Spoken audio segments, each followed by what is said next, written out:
Hey everybody, it's Mark Clements here, Artistic Director at Milwaukee Rep. We're doing our What's the Tea series, where basically it's an amalgamation of the expression, what's the tea, what's the gossip, and using sort of tapping into my British roots where traditionally when people had problems and woes and things they wanted to share, they would get across the kitchen table, brew a cup of tea, and get together and drink the cup of tea and then go about their business. So we're sort of doing a virtual version of that with different guests, and I'm absolutely thrilled that today's guest is Andrew Bovell, who is a writer based in Australian writer in Australia right now. And we've worked together a number of times over the years. I've directed Speaking in Tongues, the play in London, and the New York premiere of that. And then we did the American premiere of Things I Know to Be True last season at Milwaukee Rep, which was just a fantastic experience for us. And Andrew has become a great friend over the years. So there's somebody and a writer I really admire. So I get a great friend and a wonderful collaborator and somebody I admire in my life. And I want to share that with you today. So first off, welcome, Andrew, to What's the Tea? How are Thanks, you? Mark. I'm well. It's very good to see you. First off, the important stuff first. Obviously, we're having a cup of tea. I've got Yeah. my hello mug. What are you drinking out of interest? Well, you'll be pleased to know that it's a tea and it's called Liverpool Tea. So it has a very strong accent. That's about all I can tell you. It's very strong. It's great. I'm not actually that pleased because I'm an Arsenal supporter, so anything from Liverpool kind of grates a little bit. But in the spirit of the occasion, I Yeah. appreciate your efforts there to brew something that's got a British I connotation. know. I went through the British thing. I just thought, well, who knew that Liverpool grew tea? But it tastes great. Yeah, I've actually got an English breakfast tea here, which is the sort of tea I don't normally drink, but it's the one where technically, if it's strong, if it's the right strength, your teaspoon should stand up in it. So, Okay. um, so now that we've got that out of the way, first off, I'm just interested to know, really, from a creative point of view, what's been happening, and also like just what's been happening in Australia. Maybe the first question that I'm intrigued about is, did Australia watch what was happening in America, in the UK, China, and do you feel like Australia was on it, or do you think there was a sense of denial and you came to it late? Can you give a view on that? Yeah, look, a bit of both. I think we've been kind of profoundly fortunate to be at the tail end of this. Even though Australians move around the world in large numbers, so the expectation was that a lot of people would return from overseas and with potentially carrying the virus. I think our government was slow to act, certainly as it was evolving in China. But once it became apparent what was happening in Italy, things changed very quickly, and the government acted quite decisively to bring in a number of measures to respond to the virus. And we haven't been hit in any way like Europe and America has. And in fact, I've been watching both what's going on in the States, particularly in New York, where I have a number of friends, and also in Spain and Italy, where I've got great friends, especially in the theatre, and staying in contact with them, being really genuinely concerned for them and for you all over there. Yeah. How are people, do you think, when you are responding in your area? Do you think So, people are getting it? I mean, are they well, keeping? it took a while, yeah, because the government sort of brought in the social distancing recommendations or measures, and then the very next day was hot, so Bondi Beach was packed. Everybody was out, swimming, having a great time. The pubs were still full, the restaurants were still full, gyms were still full. So people weren't getting it, and then the government said, right, we're closing everything. They closed the beaches in Australia. It's, our coastline is iconic. The idea that we can't go into our own water, onto our own beaches, strikes at the heart of us. I've got to say that's only the case in Sydney and Melbourne, where I live. It's south of a city called Adelaide. It's smaller. People are much more chill down here. Our restaurants, cafes, all of that, those are closed. But we can still walk on the beach.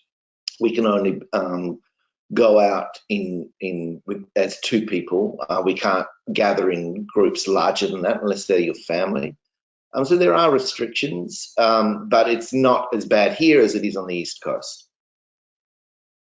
Yeah, I think, I do think, like Australia, America, and the UK were slow to get on the program. I think we were in a sense of denial, and whilst I'm angry about it, it's also, there's a human factor where I think there was a sense of denial for all of us. Was like, is this just affecting a part of the world and us in a serious way? Is this, what is this? Because we had no benchmark to set it against. So yeah, it's unparalleled what we're going through right now. I mean, people call it like equivalent to, from the economic explosion that's happening, equivalent to the recession of 2008.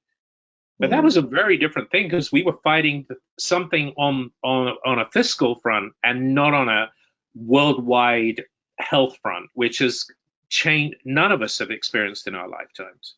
No, it's global.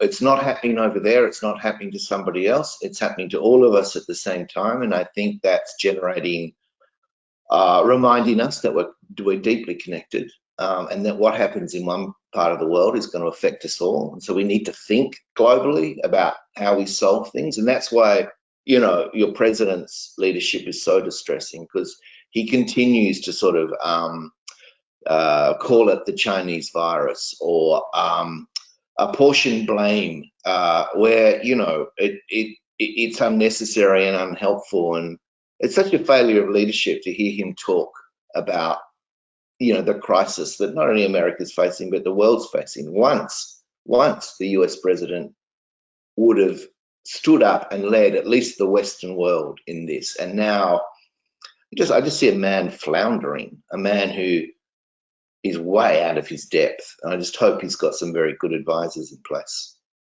Yeah, I felt that I've had to protect myself. I really don't listen to anything he says or watch anything. I'm really choosing who I listen to. So, I'm interested in what Dr. Fauci has to kind of tell us, because he is one of the world's, if not the world's leading epidemiologists right now. And I'm interested in what he has to say. I'm interested in what Governor Cuomo has to say in a city that is really under siege right now.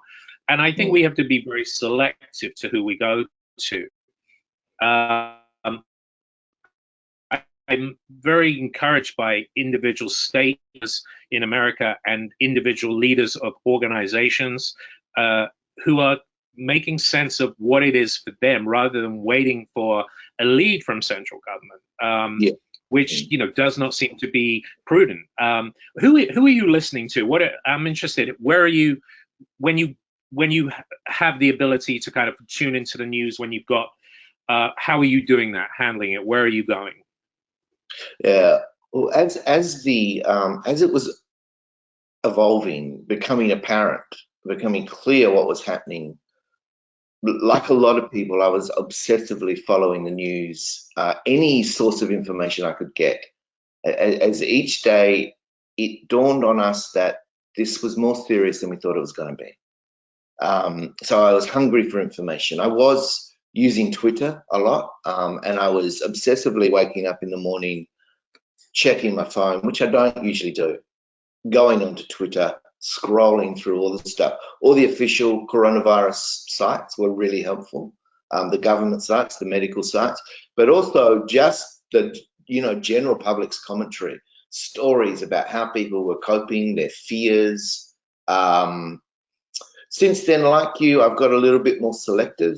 There's a lot of paranoia out there, a lot of xenophobia, which is really unfortunate. But I am kind of engaged with social media. People are documenting this in like, how is this affecting me? What's happening to me? As we're all retreated back to our own houses, that's our sort of portal to the rest of the world. So I'm checking that out a lot. But I'm also trying not to get too distracted by it. Work needs to remain the focus. So I'm trying to be disciplined. Okay, I'll check it now. And then at the end of the day, I'll check it again and kind of hope, I check the death figures. And I don't know if that's very helpful when you go, wow, there's such an increase. Yeah, it's a fine line between being well informed and just freaked out permanently. I'm finding I have to just really be selective and not be glued to the screen. I'm trying to, obviously focus on our organization, Milwaukee Rep, there's so much to deal with here, just in terms of our own stuff and our planning and,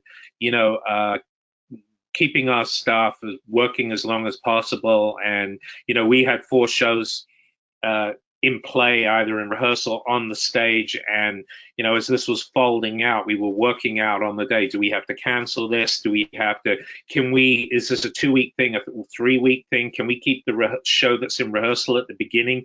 Can we wrestle this through? Are people comfortable at being in the space? We were working out so many new things, so much new territory. There weren't any answers. We were just having to figure it out ourselves. Of course, the inevitable happened. We shut everything down, and then the building shut down, and all of us have been working remotely for the best part of 3 weeks now. I think, there's an engineer who comes in once a day to Milwaukee Rep. Once where you could have 300 to 400 people. You've been there, you've worked there, wandering around the place. 3, 4, 5 shows in like a small city. And it's just very, very surreal. As the streets are so quiet here. It's interesting to me, just in terms of, sorry, go ahead. No, I just said, yeah. Oh, I was just interested in talking about how people are remaining creative. I've decided that's one way of me dealing with logistics. I've been struggling more with the creative sides of my projects, writing projects, directorial projects that require a different kind of side of my brain. I've been struggling with that because I think we've been dealing with triage of the organization and our employees. And now, I'm trying to transition to sort of work on what's next. It's interesting of course, you're a writer, and by definition, writers spend a lot of time on their own in isolation anyway. How has that been? Number one, is it that different? But how's your creative brain been? Have you been able to apply yourself? Yeah, look, the big joke is that writers haven't noticed that anything's going on because we live in self-isolation anyway. But it's actually not true. We spend an awful lot of time on our own. But what allows us to do that are those intense moments of connection with people and the outside world. It's about a balance. So suddenly we don't have that, or I don't have that. For instance, a rehearsal is such it's a joy for a writer because they come out of their garret and connect with people, actors, directors, designers, and it really makes sense of what we do. And then without that, what is it that we're doing? Well, we're just creating words on a page, let alone missing the connection of friends, dinner parties, the theatre. It's very sad watching the theatres of the world go dark. I've certainly, a major tour of Things I Know to Be True in Spain has had to be suspended. A tour of When the Rain Stops Falling in Italy. 3 or 4 productions in Australia, New Zealand have all had to be suspended or cancelled. It's been really distressing watching actors lose work because actors are freelancers. Most of them work from job to job. If you get a gig once a year, you're really happy, but if you get 3, well, you're going to stretch that income out over the year. And to see their work just disappear means their income just disappears. So there's a lot of, and actors don't necessarily, unless you're very well known or very famous, you don't have a lot of reserve there. So I'm seeing a lot of my kind of actor friends in increasingly financially precarious positions. I'm concerned about that. But how am I working creatively? At the beginning, there was a time when, I'm working on a beautiful book at the moment, a novel by an Irish writer called Sebastian Barrack, and it's set in the in the 1840s in America, on the American West. And I'm writing about this extraordinary time, an extraordinary place, as white America pushes its frontier across the West. And it's about this beautiful friendship and relationship between two soldiers. And I'm going, for a moment, I went, what the hell does this matter? Our world is ending, who's even going to go and see this movie? But it's a very kind of bad headspace to get into, because what I then realized is, we're going to have a need for story more than ever, and particularly stories about connection, how we connect as people, as human beings. It feels to me like we're going to need those stories, and we're going to have an enormous appetite for those stories. So I thought, okay, get back to work, Andrew. Stop this sort of indulgent, apocalyptic view of the world, as if culture doesn't matter anymore. Stories don't matter. Of course they matter.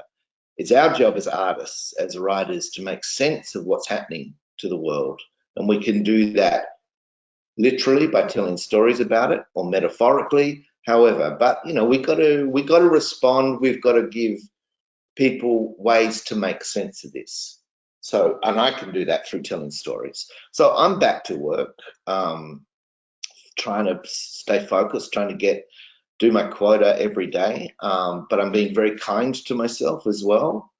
I'm trying not to get caught up in, this has to be done now, the world's going to stop if I don't make this deadline. Actually, it doesn't, because everybody's in a very soft and vulnerable place at the moment. I've got no producers on the phone going, hey, where is it? Everybody kind of gets it, that we're just going to take a little bit longer. But also, Mark, I've been in this, we're about to pitch, or we were about to pitch the television series of Things I Know to Be True in Hollywood. Had my bags packed, we were heading off there in April, and within 2 days that was off. No one was getting on any planes. Everyone in LA was isolating, and suddenly we all had to learn very quickly how to work virtually. So I've been having to not only work on the pitch, which is a highly stressful kind of thing, but the way I've always done it in the past is to be in a room with people where you can kind of contact them, you can get a sense of them, you've got that kind of human connection. Suddenly I'm looking at someone through the screen, and there is a kind of art to communicate your story through that medium, and I'm having to learn that. So I've been doing these practice pitches to my wonderful producers and collaborators, and I've been really messing it up. They've been very patient, but I'm getting better and better and better. And my first pitch will be next week. So wish me luck. Excellent. I do wish you luck there. It's a beautiful play, and still people talk about it here at Milwaukee Rep, and it was a fantastic experience. The Price family, those actors still communicate pretty much once a week, and send messages to one another. They created actually their own family. Yeah, well, every group that's done that play has had to, I think, become a family and look after one another, because it's got that kind of profoundly sad end, and they're very tender, and they connect with each other. And the American ensemble, I just love them. They were so terrific, and your production was so wonderful, and amazing. It was interesting. I was talking to Chris Jones, the Chicago Trib theater critic, chief critic, and he was saying that he thinks this could be a great time for writers in a way, because often writers, working writers, have got 4 or 5 projects on the go, and they're trying to juggle everything. could this be an opportunity where you have a little bit more headspace to do a second pass at it or a third pass at it, to drill down, make it a tighter, more comprehensive piece where, where the deadlines are less stringent, perhaps, and maybe coming out of the other side of it, there's some stronger work to be had. And, I kind of like that. I was riffing on that in a similar way where, as new play development is a very strong part of Milwaukee Rep's mission. And we have decided, actually, this is an area where we would use funds, restricted funds that can only be used for that purpose, actually to not downgrade on this activity, but actually to up and increase the activity. So the artistic team can delve a little bit deeper dramaturgically, working with one another, refining these scripts, spending a bit more time with the writers to nurture these projects to successful fruition. So when we do get out the other side of this, hopefully we have a plethora of much stronger work. And I'm optimistic about that, actually. I think that's a great way to approach it. Yeah, let's take the time to go deeper into everything we're working. I mean, my fear is sometimes works can hang around a bit too long. And for me, who's quite obsessive, I'll work it, and suddenly, like you've overcooked the cake. So if you've got too much time, you got to be careful. And I have noticed on 2 projects, both of which were lining up to be shot in 2021, the producers and directors have come back to me and said, hey, now that we've got a little bit more time, let's relook at this. And a part of me goes, hey, no, we decided it was ready. It was perfect. It was great. It was ready to go. Now you want me to do another rewrite. But of course, the other part of me goes, yeah, this is fantastic. We can address those things that maybe we were pretending weren't there. Yeah, good. Listen, we said we would do it over a cup of tea, and I'm going to honor that. I really appreciate your time. As a closing note, this is an expression I've always hated. The silver lining notion. But if there is one, I mean, and I don't want to say, what's the silver lining? Well, there's people dying, and our friends getting sick and being affected both from a health point of view and a devastating financial point of view.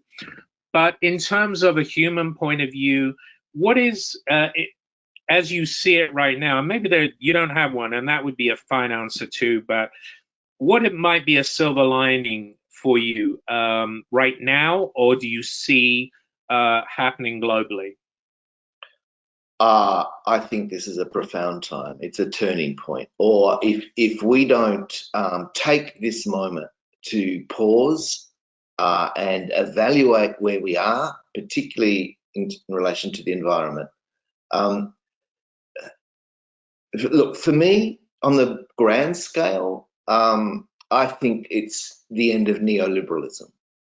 The kind of political and economic approach of reduction and taking away and smaller and smaller government, and I think it's time to reassess that. And I know here in Australia our government has been relatively generous to support those who are going to suffer financially through this. And I just think it's a moment that with good thinking, good leadership, good cultural, economic, political leadership, we can really start to reimagine what the world should be. Consume less is essentially the message. Now, we might not think, well, that's got no connection to the virus, but itself. But, we as a people generally across the world, we're fairly arrogant. We kind of regard that we kind of feel that we're here forever and that we have the right to be here, and that we can do as we please, essentially. I think we can't. I think we have to live differently. I mean, clearly, we have to change our attitudes towards consumption and the environment. So the silver lining is this is an opportunity for us to reassess how we live in the world, on the planet, and with each other. And I'm really excited about how we define the world from that point, when it's going to be safe enough to come back out and be together.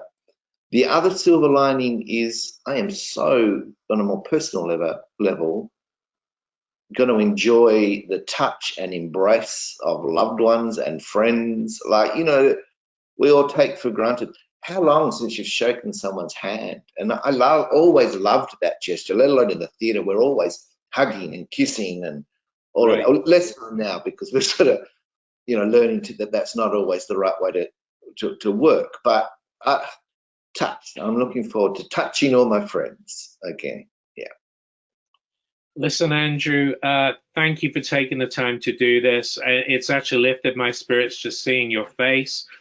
Likewise. I love to you and your beautiful family, who I've known for a long time now. Keep safe, keep healthy, and I look forward to us sharing a space again, working together again, and hugging again. So thank you. Yeah. All my thanks and regards to everyone at Milwaukee Rep. You Thanks, got Mark. it.